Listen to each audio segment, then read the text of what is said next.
Hello, good morning, Andy Brockman. Once again, it's a pleasure to have you here at Archeo Soup Towers. And today, again, we're talking about the Sekhemka statue sale by Northampton Council. It seems they're in increasingly hot water.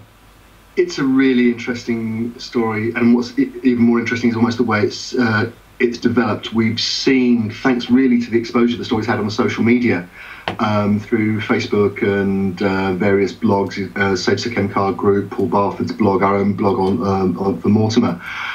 It's now being picked up by increasing numbers of people, but also actually by mainstream media. So just in the last couple of days, the story's been covered on BBC local radio, local news programmes, but it's also gone national on agenda-setting programmes like The World at One and the Today programme. So I think, first of all, it's a tribute to the people who've been working on this so hard and so long to get these important issues covered, and but also actually the interest there is in this kind of issue when it's raised, when it's presented to the public. Well, actually, I think I heard Zahi Hawass being interviewed yesterday on the radio. It's always interesting hearing that man talk about right and wrong. But anyway, moving on.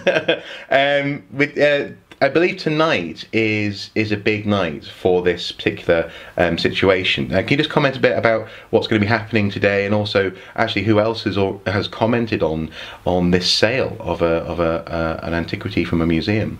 I think this is going to go right down to the wire. Tonight is D-Day. At 7 o'clock, if Northampton and Christie's plan comes off, Sekhemka gets sold for between £4 and £6 million. However, the pressure on the council is increasing, and increasingly outside organisations are getting involved. Just this morning, there has been a statement from ICOM, the International Council of Museums based in Paris, who've condemned the sale as a breach of their ethical code, and also as something that, by valuing an object in this purely financial way, is putting other antiquities at risk of looting and trafficking. So this is becoming an international cause célèbre, really. We've also just had, obviously, the Egyptian government, as you alluded to with the comments from Zoe Hawass just now, have become involved too, and have threatened to take legal action, and we understand they're investigating that actively. So whatever happens here, a mark has been put down that a local authority, a museum authority, can't undertake the sale of an object against international and national ethical codes and get away with it without some comment and a lot, actually, of reputational damage. Yeah, it is interesting to see just how this is developing, and actually I'm really pleased to see that ICOM has taken on that point about the possible legitimisation of the trafficking of antiquities.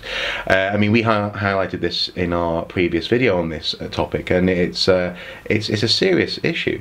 As you say, that this will be, whether the sale goes through, whether it's stopped at the last moment, whether Northampton thinks that they've won in this instance. This is definitely laying down a mark in terms of the standards that we expect from museums.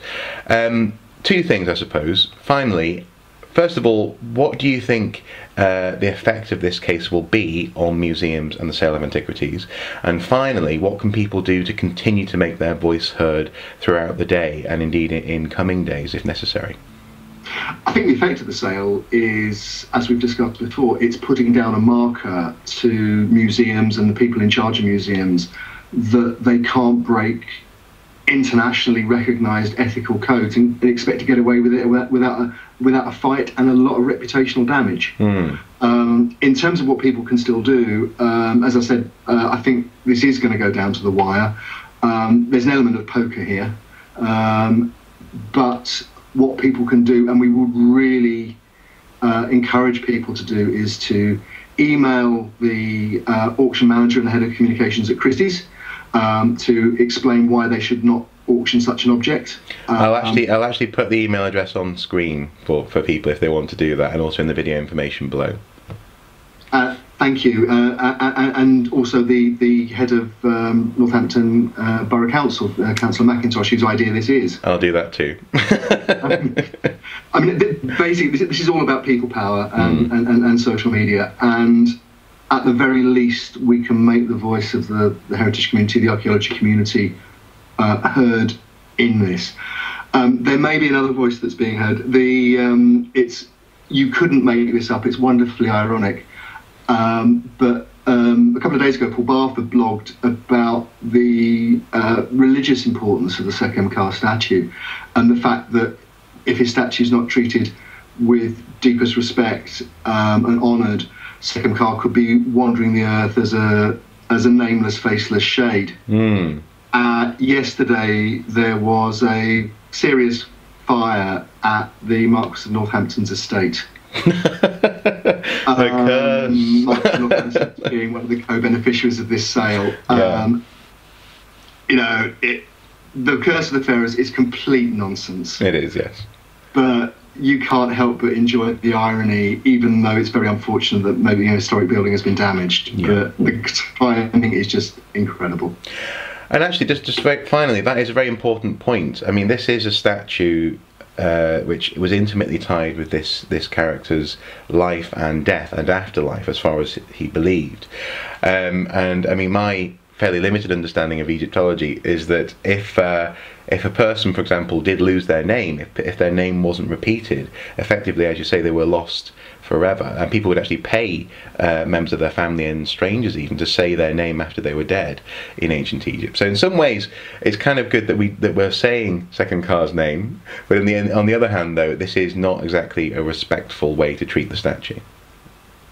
No, I think that's, in a sense, actually, what we're doing is asking, and the Egyptians are certainly asking, for the spiritual and cultural significance of Sekhemka to be honoured by those of us who have custody of these objects. Yeah. In the same way as a Hopi mask or Native American objects, first Australian objects.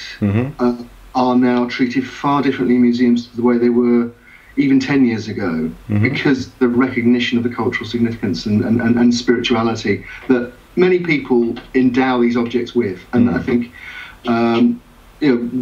while maintaining our academic role, I think we also have to recognise there's a human role here as well. And again, steamrolling through this deal, which is purely financially driven, is a denial of all of that.